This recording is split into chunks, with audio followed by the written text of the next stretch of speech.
কলকাতা শহরে একটি বাস এসে দাঁড়ায় এবং বাস থেকে এক যুবক নেমে আসে। এরপর ছেলেটি একটি দোকানে গিয়ে দাঁড়ায়।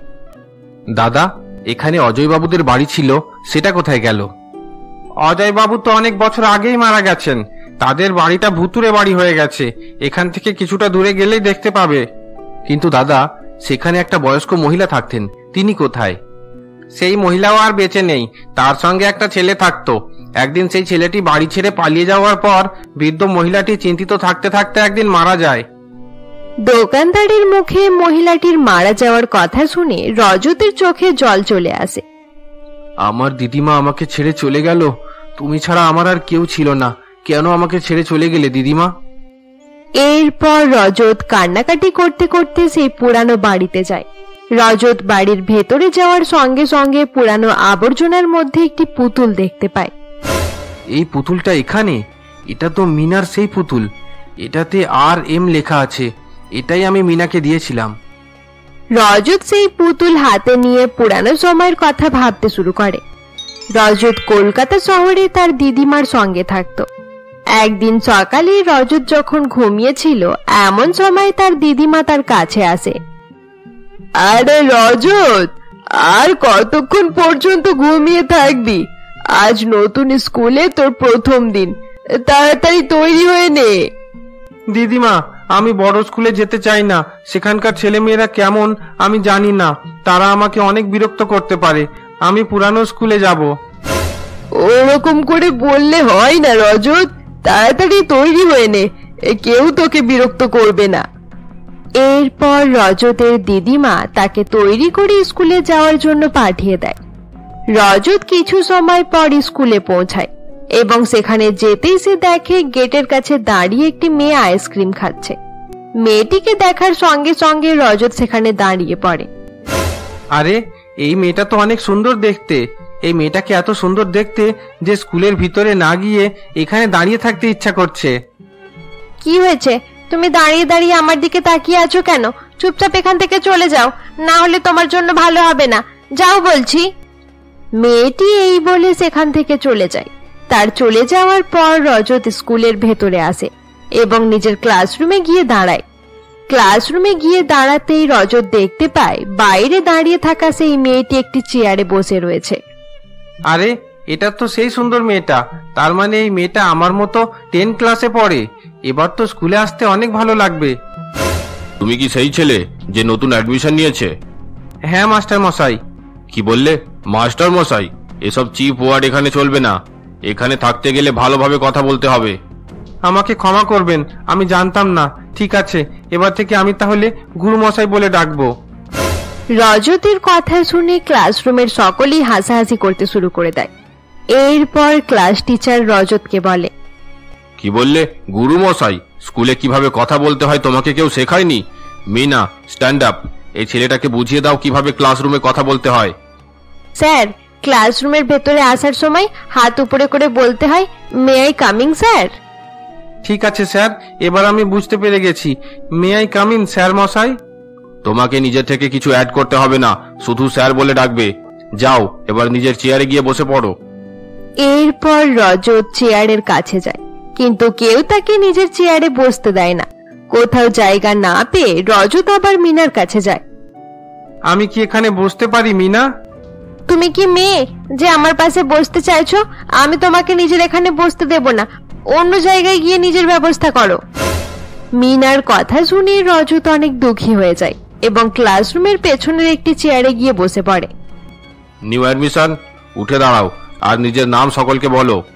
স্যার, আমার নাম রজত। এবার বলো তোমার কতদূর পর্যন্ত নামটা মুখস্থ আছে? হ্যাঁ স্যার, বলছি। 2 1 2, 2 2 4। আরে রজত, তুমি কি কিছুই পারো না? 2 আবার কি? 2 এর বদলে 2 বলতে শেখো। 2 1 2। এবার যাও, বাইরে গিয়ে দাঁড়িয়ে যাও। কাল ইংলিশে নামটা মুখস্থ করে আসবে। এরপর সেদিন টিফিন বেলায় রজত যখন একা বসে টিফিন করছিল, এমন সময় মিনা তার কাছে আসে। কিছু মনে করো না রজত, আজ ক্লাসে তোমার প্রথম দিন, তাই সকলে তোমাকে বিরক্ত করছে। ধীরে ধীরে সকলে তোমাকে পছন্দ করতে শুরু করবে।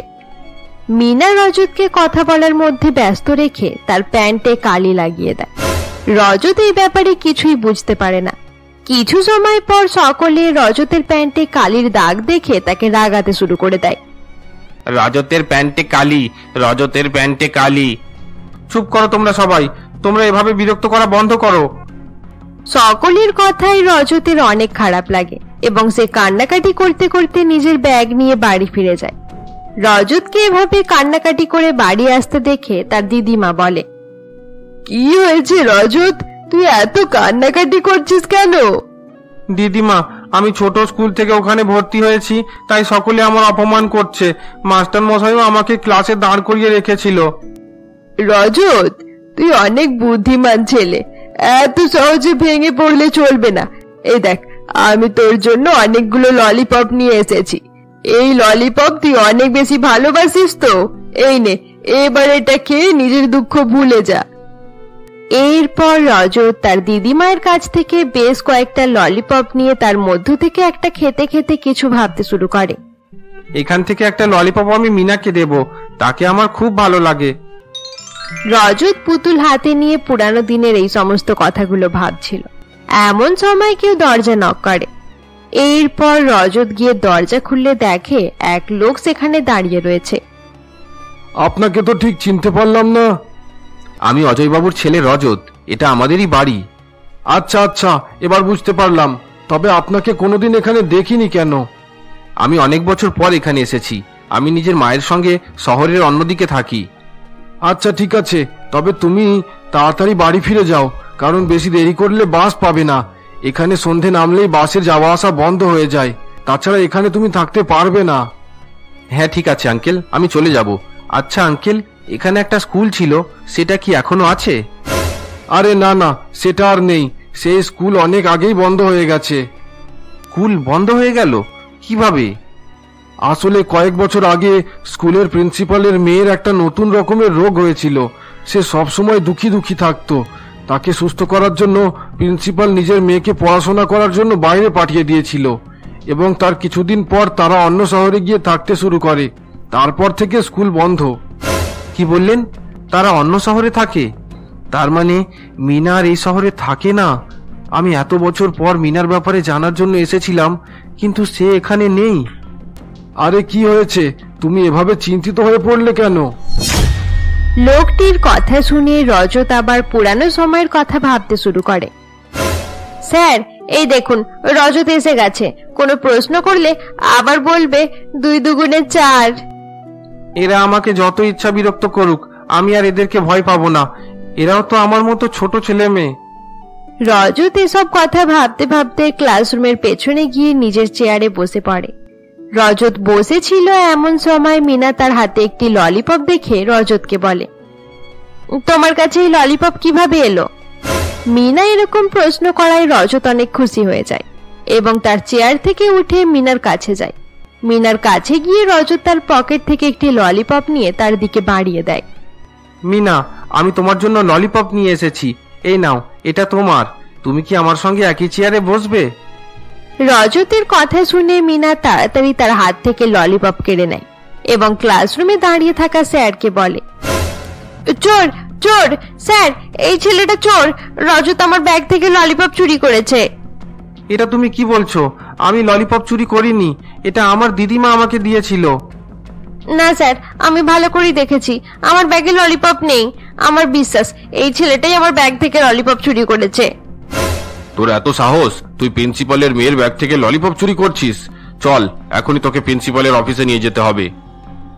এরপর স্কুলের প্রিন্সিপাল রজত এবং মিনাকে সঙ্গে নিয়ে প্রিন্সিপালের কাছে যায়। সেখানে গিয়ে মিনা বলে, বাবা, এই ছেলেটা আমার ব্যাগ থেকে ললিপপ চুরি করেছে। আমার ব্যাগ থেকে ললিপপ চুরি করে আমাকে দিয়ে ভালো হওয়ার চেষ্টা করছিল। আমি সত্যি বলছি, সেটা আমার ললিপপ ছিল, আমি চুরি করিনি। আচ্ছা ঠিক আছে ঠিক আছে, তোমাদের ব্যাপারটা আমি বুঝতে পেরেছি। রজত, তোমাকে সাবধান করে দিচ্ছি, পরের বার এরকম কোনো কাজ করলে তোমাকে স্কুল থেকে বের করে দেব। এবার তোমরা যাও। স্যার, আমি সত্যি বলছি, আমি মিনার ব্যাগ থেকে ললিপপ চুরি করিনি। আমি যেটা দিয়েছি ওটা আমার ললিপপ ছিল। আচ্ছা ঠিক আছে, বুঝতে পেরেছি, এবার ক্লাসরুমে যাও। এরপর রজত এবং মিনা প্রিন্সিপালের অফিস থেকে বেরিয়ে যায়। রজত ক্লাসরুমের দিকে যেতে যেতে কিছু ভাবতে শুরু করে। আমি মিনার জন্য ললিপপ নিয়ে এলাম আর সে আমাকে অপমান করলো। আজকের পর থেকে আমি আর কোনোদিন তার সঙ্গে কথা বলবো না। এসব কথা ভাবতে ভাবতে ক্লাসরুমে গিয়ে রজত চেয়ারে বসে পড়ে। মিনাও তার চেয়ারে বসে রজতের ব্যাপারে ভাবতে শুরু করে। সত্যি রজত অনেক খারাপ ছেলে। সে সুযোগ পেয়ে আমার থেকে ললিপপ চুরি করে নিয়েছে। Rajat is a bad boy. Meena আমার সঙ্গে ভালো করেনি। আজ থেকে আমি ক্লাসরুমে কারোর সঙ্গে কথা বলবো না। আমি কাউকে ভয় করব না। আমি দিদিমায়ের সাহসী নাতি। আমি শুধু মন দিয়ে পড়াশোনা করব। এভাবেই দেখতে দেখতে সেদিন ক্লাস শেষ হয়ে যায়। ক্লাস শেষ হয়ে যাওয়ার পর সকলে এক এক করে বাড়ি ফিরে যায়, কিন্তু রজত ক্লাসরুমেই বসে থাকে। আমি সবার শেষে বাড়ি ফিরবো। এখন গেলে স্কুলের সকলে বাইরে আমাকে বিরক্ত করতে পারে। আরে কাজল, ওই দেখ নতুন ছেলেটা এখনো বসে রয়েছে। ভাবছি সবার শেষে গেলে কেউ তাকে বিরক্ত করবে না। আমাদের সঙ্গে চালাকি করার চেষ্টা করছে। তুই একদম ঠিকই বলেছিস মিনা। এখন তাহলে কি করা দরকার? আমরাও সবার শেষে বাড়ি ফিরবো। কিছু সময় পর রজত যখন বাড়ি যাওয়ার জন্য দরজার দিকে আসে, এমন সময় মিনা কাজলকে সঙ্গে নিয়ে তার সামনে গিয়ে দাঁড়ায়। আমার ব্যাগ থেকে ললিপপ চুরি করতে তোর লজ্জা করলো না? আমি প্রিন্সিপালের মেয়ে, তাই আমার থেকে একটু সাবধানে থাকিস। তোমার কথা আমি বুঝতে পারছি না। আমাকে সাইড দাও, বাড়ি যাওয়ার জন্য দেরি হয়ে যাচ্ছে। মিনা কথা বলছিল, কিন্তু রজত তার কোনো কথাই শোনে না এবং সেখান থেকে চলে যায়। রজতকে এভাবে চলে যেতে দেখে মিনা অবাক হয়ে যায়। রজত তোর কথা না শুনেই চলে গেল? আজ পর্যন্ত কেউ আমার সঙ্গে এরকম ব্যবহার করেনি। রজতের কপালে অনেক দুঃখ আছে। কাল স্কুলে আসুক, তারপর তাকে বোঝাবো। রজত তার পুরানো বাড়িতে দাঁড়িয়ে পুরানো দিনের এই সমস্ত কথাগুলো ভাবছিল। এমন সময় আবার কেউ দরজা নক করে। এরপর রজত দরজা খুলে দিলে একটি মেয়ে বাড়ির ভেতরে আসে। আপনি কে? আপনাকে তো চিনতে পারলাম না। আমি এখান থেকে যাচ্ছিলাম, ঘরের ভেতরে আলো জ্বলছে দেখে এখানে চলে এলাম। আসলে এই বাড়িতে কেউ থাকে না, তাই কে এসেছে দেখতে এলাম। আমার নাম রজত। আমি অনেক বছর আগে নিজের দিদিমায়ের সঙ্গে এখানে থাকতাম। অনেকদিন পরে জায়গাটি দেখতে এলাম। কি বললে? তুমি রজত? তুমি কি সেই রজত যে আমাদের স্কুলে পড়াশোনা করতে আর স্যারের সামনে বলতে 2 দুগুণে 4? তুমি আমাকে কিভাবে চেনো? আরে রজত, তুমি এখনো আমাকে চিনতে পারলে না? তার মানে তুমি মিনা, আমার স্কুলের বান্ধবী মিনা? আরে না না, আমি মিনা নয়। তাহলে তুমি কে? আমাকে তাড়াতাড়ি বলো, আমি আর ওয়েট করতে পারছি না। আরে আমার নাম কাজল। আমি সব সময় মিনার সঙ্গেই থাকতাম। তোমার মনে নেই? মিনা যখন সব সময় তোমাকে নিয়ে হাসাহাসি করতো, আমি তার সঙ্গেই থাকতাম। আরে হ্যাঁ কাজল, মনে পড়েছে। তুমি কেমন আছো বলো? আমি তো ভেবেছিলাম এখানকার সবাই আলাদা আলাদা জায়গায় চলে গেছে। তুমি একদম ঠিকই বলেছো রজত। সবাই এই শহর ছেড়ে চলে গেছে। কেউ অন্য শহরে থাকতে শুরু করে দিয়েছে, আর কেউ বিদেশে গিয়ে সেটেল হয়ে গেছে। আমার বাবা মায়ের শরীর অনেক খারাপ থাকে, তাই আমি বাইরে কোথাও গেলাম না। আমি বাবা মায়ের কাছে থেকে তাদের সেবা করি। আচ্ছা, এই ব্যাপার। আমি প্রার্থনা করব তোমার বাবা মা যেন তাড়াতাড়ি সুস্থ হয়ে যায়। আচ্ছা কাজল, স্কুলের বন্ধুদের কারোর সঙ্গে তোমার কন্ট্যাক্ট নেই? না না, আমি কারোর সঙ্গে কন্ট্যাক্ট রাখিনি। তাছাড়া কেউ আমার সঙ্গে কন্ট্যাক্ট রাখতে যাবে কেন? তারা অনেক ভালো জায়গায় পৌঁছে গেছে। স্কুলে তুমি প্রথমবার আসার পর সকলে তোমার সঙ্গে যেমন ব্যবহার করেছিল, এখন তাদের সঙ্গে কথা বলতে গেলে তারাও আমার সঙ্গে একই রকমই ব্যবহার করবে। হয়তো তুমি ঠিক বলেছো। আচ্ছা কাজল, তোমাকে একটা কথা জিজ্ঞাসা করব? আরে হ্যাঁ, বলো না। তুমি এত কিন্তু বোধ করছো কেন? যারা এই শহর ছেড়ে চলে গেছে তারা কি কোনোদিন এখানে ঘুরতে আসে না? মানে আমি বলতে চাইছি, কোনো অনুষ্ঠান বা পার্বণে তারা কি আসে না? আমি জানি না রজত। আসলে বাড়ির কাজে আমি এত ব্যস্ত থাকি যে কারোর খোঁজই রাখতে পারি না। আচ্ছা ঠিক আছে, এখানে যখন আর কেউ নেই তাহলে আমি ভাবছি আবার ফিরে যাব। তুমি এত দুঃখী হয়ে আছো কেন? তুমি কি এখনো পর্যন্ত মিনার ব্যাপারেই ভাবছো? কি বললে? মিনা? কে মিনা? মিনাকে না চিনতে পারা নাটক করছো কেন? তুমি আমাকে বোঝাতে চাইছো যে তুমি মিনাকে ভুলে গেছো? দাঁড়াও, আমাকে ভাবতে দাও। আরে হ্যাঁ, এবার একটু মনে পড়ছে। সে আমাদের ক্লাসে পড়তো, তাই তো? কি বললে? একটু একটু মনে পড়ছে? তুমি এতটাও ছোট ছিলে না যে এতদিন পর্যন্ত একসাথে থাকার পর মিনাকে ভুলে যাবে। কাজলের কথা শুনে রজত চুপ করে দাঁড়িয়ে থাকে। তাকে এভাবে চুপ করে দাঁড়িয়ে থাকতে দেখে কাজল বলে, আরে রজত, আমরা খুব ভালো করেই জানি যে তুমি মিনাকে ভালোবাসতে। তুমি স্কুলের মধ্যে সবসময় মিনাকেই খোঁজাখুঁজি করতে। আরে আসলে মানে সেটা তো আমি শুধু, তখন তো আমি অনেক ছোট ছিলাম। আরে হ্যাঁ, আমি ভালো করে জানি তখন তুমি অনেক ছোট ছিলে। তবে রজত, তোমাকে সবাই যেভাবে বিরক্ত করত সেই দিনগুলো অনেক মিস করার মতো ছিল। হ্যাঁ, তুমি ঠিক বলেছ। মিনা যেভাবে আমাকে বিরক্ত করত সেগুলো মনে পড়ার মতো। আমাকে একটা সত্যি কথা বলো তো রজত, আমি জানি মিনা তোমার সাধারণ বান্ধবী ছিল না। তুমি শুধুমাত্র তার সঙ্গে দেখা করার জন্যই এখানে এসেছো। আমি ঠিক বলছি তো? আরে কাজল, কি আর বলবো, ভেবেছিলাম তার সঙ্গে দেখা হয়ে গেলে সে কেমন আছে একবার জিজ্ঞাসা করে নেব। ছোটবেলা থেকে আমি তার জন্য সবসময় ছোটাছুটি করেছি, কখনো তার পেছনে ছুটেছি, আবার কখনো তার থেকে দূরে চলে গেছি। আমার সেরকম আর কিছু বলার নেই কাজল। আচ্ছা ঠিক আছে রজত, এবার আমাকে যেতে হবে, সন্ধে হয়ে এসেছে, তোমার বাসটাও হয়তো চলে গেছে। আরে হ্যাঁ, আমি একদম ভুলে গিয়েছিলাম। এবার আমি বাড়ি ফিরবো কিভাবে? আরে রজত, তুমি এক কাজ করতে পারো, আজকের দিনটা এখানেই থেকে যাও। কি বললে? এখানে থেকে যাব? কিন্তু এখানে আমি কিভাবে থাকতে পারি? এই ঘর তো নোংরা হয়ে আছে। আরে রজত, এত তাড়াতাড়ি ভুলে গেলে? এখানে তোমার একটা সিক্রেট রুমও আছে যেখানে তুমি অন্য কাউকে যেতে দিতে না। আরে হ্যাঁ, এবার মনে পড়েছে। কিন্তু আমার সিক্রেট রুমের ব্যাপারে তুমি কিভাবে জানলে?